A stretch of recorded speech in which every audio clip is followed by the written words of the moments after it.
Hi guys,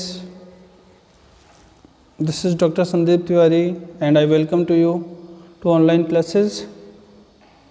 Guys, in last lecture हमने Thomas Gray की 4 stanzas को डिस्कस किया था और उसमें हमने ये डिस्कस किया था कि पोएट अपनी पॉसिबिलिटी को शो करता है कि वहाँ कब्रिस्तान में कुछ ग्रेट क्वालिटीज़ वाले लोग भी दफन हो सकते हैं, जो क्रॉमवेल जैसे भी हो सकते थे, जो मिल्टन के जैसे भी हो सकते थे, जो हैम्पटन के जैसे भी हो सकते थे, लेकिन उनकी पॉवर्टी ने, उनकी डेस्टिनी ने उनको अलाउ नहीं किया या उनको अपॉर्चुनिटी प्रोवाइड नहीं किया कि वो अपने क्वालिटीज़ को यूज कर सकें और अपने आप को ग्रेट या फेमस पर्सन बना सकें।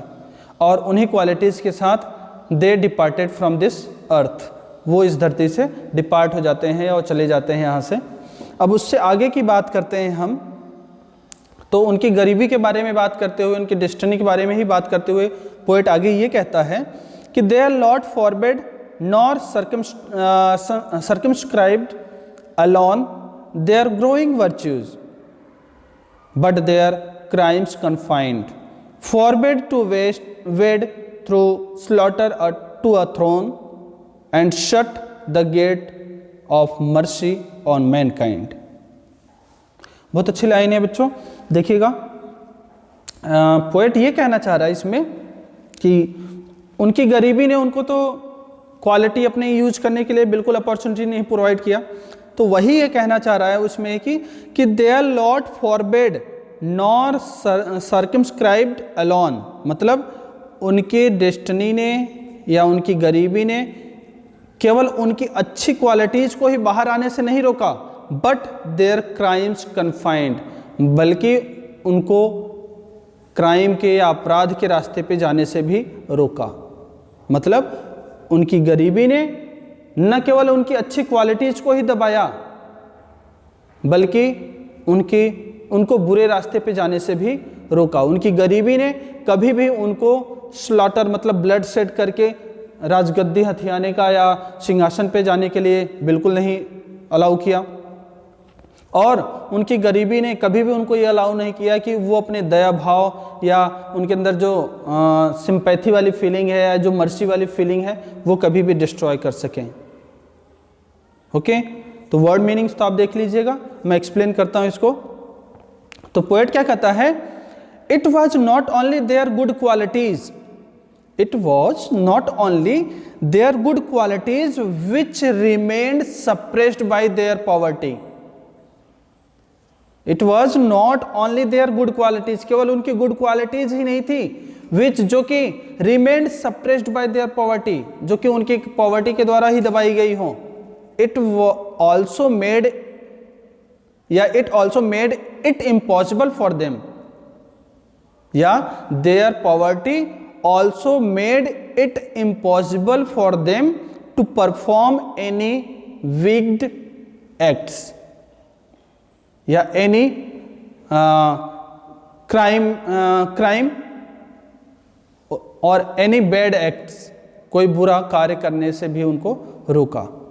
तो फर्स्ट 2 लाइन में पोएट ने यही कहा है, मैं वापस से रिपीट करता हूं, देखिएगा कि कहता है कि it was not only their good qualities which remained suppressed by their poverty, केवल उनकी गुड क्वालिटीज ही नहीं थी जो कि गरीबी ने दबा दिया था, गरीबी ने डिस्ट्रॉय कर दिया था, but there poverty also made it impossible, लेकिन उनकी गरीबी ने यह भी इम्पॉसिबल बना दिया था उनके लिए, क्या, to perform any wicked acts, कोई भी बुरा कार्य करने के लिए या कोई भी गलत रास्ता अपनाने के लिए भी उनकी गरीबी ने उनको रोक रखा था। मतलब अच्छी क्वालिटीज़ के दबाने के साथ साथ उनको बुरे रास्ते पे भी जाने से रोक दिया था। Their poverty made it impossible for them to blood shed in the world in order to capture the throne. Third line में क्या कहता है कि their poverty also made it impossible, उनकी गरीबी ने यह भी इम्पॉसिबल बना दिया था फॉर देम, उनके लिए, टू कॉज ब्लड शेड, या वो ब्लड शेड कर सके, किसके लिए, in order to capture, the throne, सिंहासन को हथियाने के लिए, सिंहासन को प्राप्त करने के लिए। मतलब उनकी गरीबी ने उनको सिंहासन पे पहुंचने के लिए ब्लड शेड वाला रास्ता चुनने से भी मना कर दिया, मतलब खून खराबे के रास्ते से जाने के लिए भी रोक दिया। And their poverty also prevented them from committing acts of cruelty to mankind. लिख रहा है ना, shuts the gates of mercy on mankind. Mankind के प्रति आप अपनी दया वाली दृष्टि को अगर बंद कर देते हो या अपनी उनके प्रति दया भाव नहीं रखते हो तो आप क्या करोगे, मार काट आसानी से कर सकते हो, क्योंकि आपके अंदर दया की फीलिंग नहीं है, आपके अंदर कोई सिंपैथी नहीं है। लेकिन पोएट क्या कहता है कि उनकी गरीबी ने प्रिवेंटेड देम, उनको रोक दिया था, from committing the acts of cruelty to mankind. मतलब निर्दयता भरे काम मानवों के लिए करने से भी उनकी गरीबी ने रोक दिया था। तो इस 4 लाइन में आपको समझ में आ गया होगा कि उनकी गरीबी ने अच्छे चीज़ों को ही नहीं दफनाया, बल्कि उनको बुरे रास्ते पे जाने के लिए, बुरे कार्य करने के लिए भी रोका। ओके, आगे देखिए। The struggling pangs of conscious truth to hide, to quench the blushes of ingenious shame or heap the shrine of luxury and pride with essence kindle at the muse's flame। अब देखिए यहाँ क्या कहना चाह रहा है पोएट ये कहना चाह रहा है कि ये जो विलेजर्स हैं, जो बेचारे पुअर हैं, जो यहाँ पे दफन हैं, ये इनकी जो गरीबी है, इनकी जो डेस्टिनी है, इसने उस सच को भी नहीं दबाया, सच को भी नहीं दबाया जो सच दुनिया के सामने आती है। मतलब कि उनकी गरीबी ने कभी भी सच को नहीं दबाया, सच को सामने आने से नहीं रोका, और ना ही उनकी गरीबी ने कभी भी उनको ऐसे रास्ते पे जाने के लिए अलाउ किया ताकि वो अपने अंदर क्या शेम फील्स कर सकें या शर्मिंदगी फील कर सकें। ऐसे काम करने से भी उनको रोका। उनकी गरीबी ने लोगों की चापलूसी करके लग्जरी प्राप्त करना या प्राइड प्राप्त करना, या आप ऐसे कह सकते हो कि वेल्थ प्राप्त करना, इसके लिए भी अलाउ नहीं किया उनकी गरीबी ने। उनकी गरीबी ने उनको बिल्कुल अलाउ नहीं किया कि वो अपने पोएम्स के माध्यम से, अपनी रचनाओं के माध्यम से दूसरों की फ्लैटरी करें, चापलूसी करें और प्रसिद्धि प्राप्त करें। उनकी गरीबी ने इन सब चीज़ों से भी उनको रोका। यही चीज़ें इन 4 लाइन्स में कहने की कोशिश कर रहा है पोएट। तो चलिए देखते हैं क्या कहता है। तो पोएट कहता है कि their humble destiny also prevented them from suppressing truth which always seeks to come out and become known। पहली लाइन में क्या कहता है, struggling pangs of conscious truth to hide. Hide का मतलब यहाँ हो गया सप्रेस करना, दबा देना, छुपा देना। किसको? Conscious truth. कॉन्शियस ट्रुथ का मतलब हो गया वेल नोन ट्रुथ, जो सबके द्वारा जाना जाता है, ऐसी सच्चाई। स्ट्रगलिंग पैंग्स मतलब जो स्ट्रगल कर रहा है, जो एफर्ट्स कर रहा है, प्रयास कर रहा है, मतलब ऐसा सच जो बाहर आने का प्रयास कर रहा है, उस सच को दबाने का कार्य बिल्कुल नहीं किया उनकी गरीबी ने। मतलब उनकी गरीबी ने कभी भी उस सच को नहीं दबाया जो बाहर आने का काम कर रहा है। मतलब वो हमेशा सच्चाई के साथ अपनी ज़िंदगी जिए और इस दुनिया से अलविदा कर गए। तो क्या कहता है कि देयर डेस्टिनी या their humble destiny also prevented them from suppressing truth. उनकी हम्बल डेस्टिनी ने उनको ट्रुथ को दबाने से भी रोका। Which always seeks to come out and become known.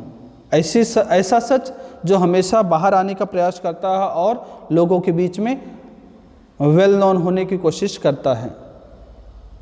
आगे क्या कहता है कि they did not commit any sins of which they had need to feel ashamed. दूसरी लाइन में क्या कहता है कि उन्होंने कभी भी ऐसा कार्य नहीं किया जिससे वो शेम फील कर सकें, जिससे वो शर्मिंदगी फील कर सकें।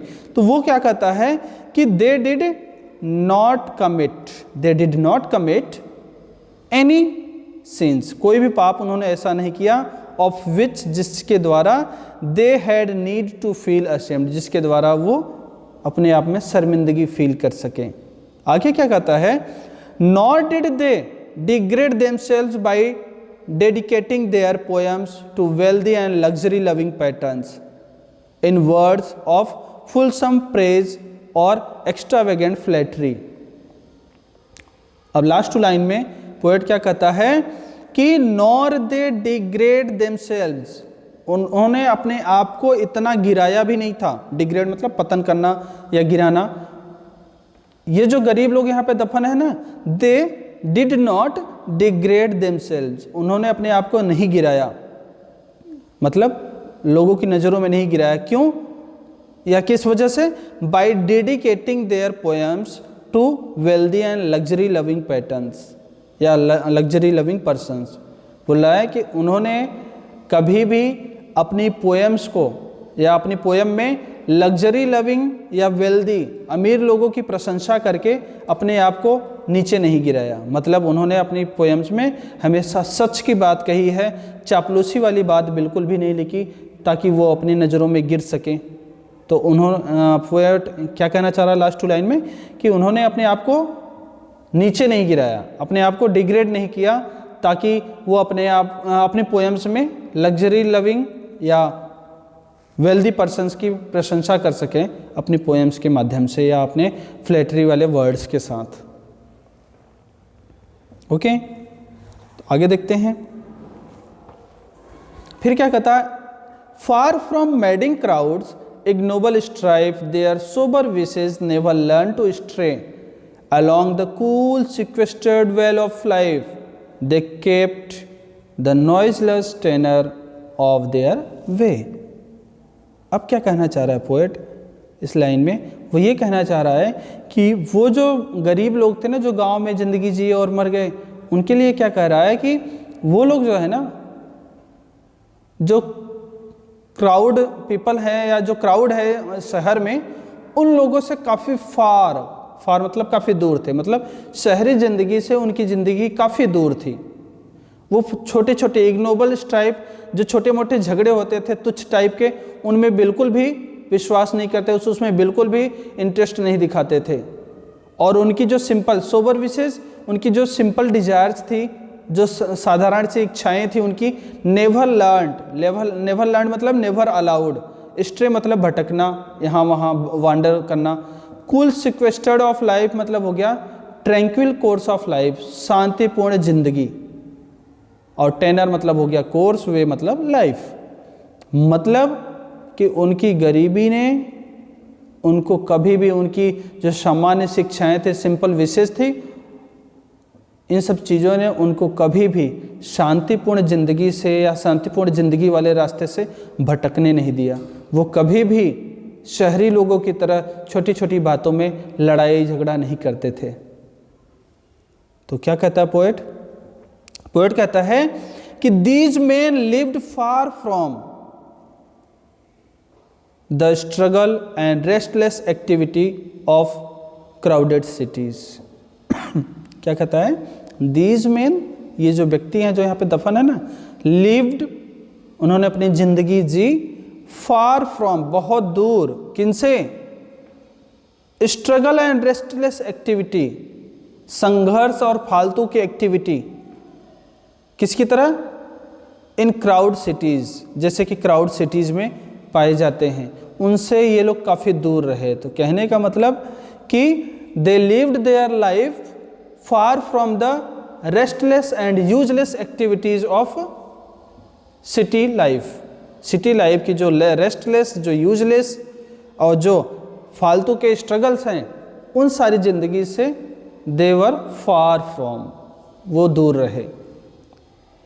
ठीक है, आगे क्या कहता है कि they had simple humble desire, उनके पास, दूसरी लाइन में बोलता है कि they had simple humble desire, उनके पास बहुत सिंपल और बहुत हम्बल डिजायर्स थी, मतलब उनकी इच्छाएं बहुत छोटी छोटी सी होती थी।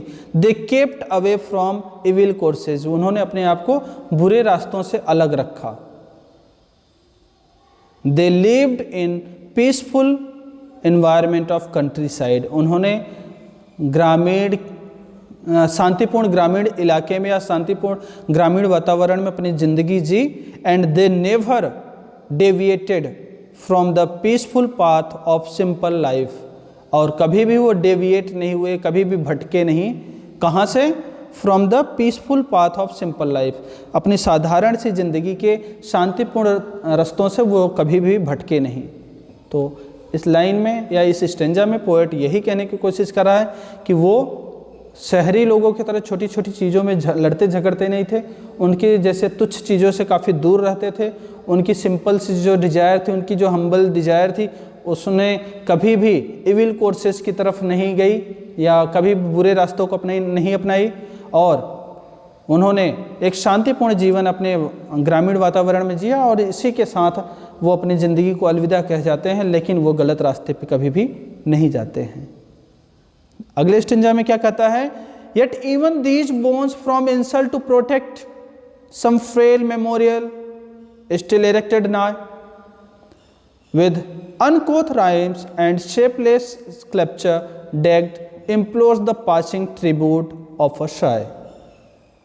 अब इस स्टेंजा में इतनी क्वालिटीज उनकी एक्सप्लेन करने के बाद अब पोएट कहता है कि वो लोग गरीब मर गए हैं, लेकिन उनके कब्र पे अभी भी थोड़े बहुत क्वालिटी वाले या हल्की फुल्की क्वालिटी वाले या टूटे फूटे रूप में ही कुछ मेमोरियल्स या कुछ स्मारक बने हुए हैं, ताकि उनको इंसल्ट से बचा सके, उनको शर्मिंदगी से बचा सके, कोई उनको ये ना कह सके कि कैसे लावारिस लाश की तरह पड़े हुए हैं जिसको कोई ध्यान ही नहीं देता। तो इन सारी चीज़ों से बचाने के लिए उनके कब्र पे कुछ लाइंस भी लिखी हुई हैं और कुछ मेमोरियल, कुछ स्मारक भी बने हुए हैं। और ये सारे मेमोरियल्स या ये सारे जो लाइंस हैं ना, ये क्या करती हैं?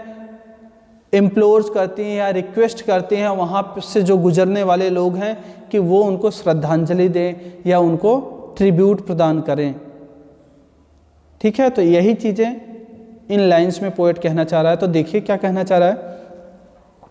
पोएट कहता है कि दो these man lived unknown lives, दो दीज मैन, ये जो व्यक्ति हैं, लिव्ड, उन्होंने जिया, अननोन लाइव्स, अनजान जिंदगी, yet some sort of humble memorial does exist even for them to protect them from the disgrace of utter forgetfulness।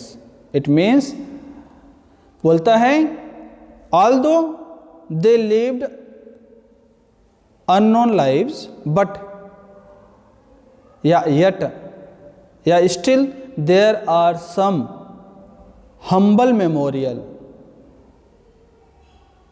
that are made on their grave to protect them from the disgrace या from the insult। तो first to line में आपको समझ में आ गया होगा poet ने क्या कहा कि although the villagers या the poor villagers lived their life या lived their unknown lives, yet there are some humble memorials on their grave to protect them from the insult। उनको इंसल्ट से बचाने के लिए वहाँ पे कुछ मेमोरियल्स बना दी गई हैं या कुछ स्मारक बना दिए गए हैं। Their graves are frail and shapeless। आगे में वो कहता है कि uncouth rhymes shapeless sculpture decked, मतलब कि देयर ग्रेव्स आर फ्रेल, उनके जो ग्रेव्स हैं ना वो बहुत कमज़ोर टाइप के हैं, फ्रेल हैं, कमज़ोर हैं, एंड शेपलेस, बिना आकार के हैं, and that are carved with clumsy rhymes, and that are carved या that are written with clumsy rhyme. Clumsy rhyme कहने का मतलब हो गया, क्लमजी का मतलब ये होता है कि रूड, या आप ऐसे कह सकते हो कि अनपढ़ लोग जब कुछ लिखते हैं तो उसको बोलते हैं क्लमजी या अनकोथ बोल देते हैं। तो क्या कह रहा है कि देयर ग्रेव्स आर फ्रेल, उनके ग्रेव्स कैसे हैं? फ्रेल हैं, कमज़ोर हैं, शेपलेस हैं, बिना आकार वाले हैं, but they are carved with clumsy lines, उनके ऊपर कुछ लाइन्स लिखी हुई हैं, कुछ अनपढ़ व्यक्तियों के द्वारा लाइन्स लिखी गई हुई हैं। किस लिए? By chance passer by would read these rhymes या lines and it will ask to them to express their sigh in sympathy. क्या कर रहा है कि लाइन्स तो लिखी हुई हैं, क्यों लिखी गई हैं कि बाई चांस हो सकता है पासर बाई, कोई वहाँ से जो गुजरने वाला राहगीर है, पासर बाई या traveller, would read these lines, कि कभी वो इन लाइन्स को पढ़े, या ऐसा कह सकते हो कि वहाँ से गुजरने वाला कोई पासर बाई या कोई राहगीर इस लाइन को पढ़े, तो जब वो ये लाइन पढ़ेगा तो these line would ask for his sympathy, और फिर ये जब वो लाइन पढ़ेगा तो ये लाइन उससे क्या डिमांड करेंगी, ask for sympathy to be expressed through sigh, ताकि वो अपने शाय, अपने आहों के माध्यम से उनके प्रति कोई सिंपैथी दर्शाए या उनको कोई श्रद्धांजलि दे। तो समझ में आया इन 4 लाइन्स में क्या कहता है पोएट। पोएट कहता है कि वो बेचारे अपनी अननोन लाइफ जिए और मर गए, बट फिर भी उनके कब्र पे कुछ टूटे फूटे स्मारक बने हुए हैं, कुछ क्लमजी लाइन्स या कुछ बेतुकी लाइन्स भी लिखी गई हैं, ताकि शायद अगर कोई राहगीर वहाँ से गुजरते हुए इन लाइन्स को पढ़े तो ये लाइन उससे डिमांड कर सके या ये लाइन उससे रिक्वेस्ट कर सके कि उस व्यक्ति के लिए जो वहाँ पे दफन है उसके लिए वो कुछ ट्रिब्यूट या कुछ सिंपैथी दर्शाए अपनी आहों के माध्यम से, या अपनी आहें दर्शा करके, अपनी आहें निकाल करके उनके लिए श्रद्धांजलि दर्शा सके या उनको श्रद्धांजलि दे सके। तो ये चीज़ कहना चाह रहा है इस स्टेंजा में पोएट। क्लियर? तो आई होप आज के भी 4 स्टेंजाज आपकी समझ में आ गए होंगे। तो इसी होप के साथ इस लेक्चर को यहीं स्टॉप करते हैं, मिलते हैं नेक्स्ट लेक्चर में, तब तक के लिए बाय बाय, थैंक यू।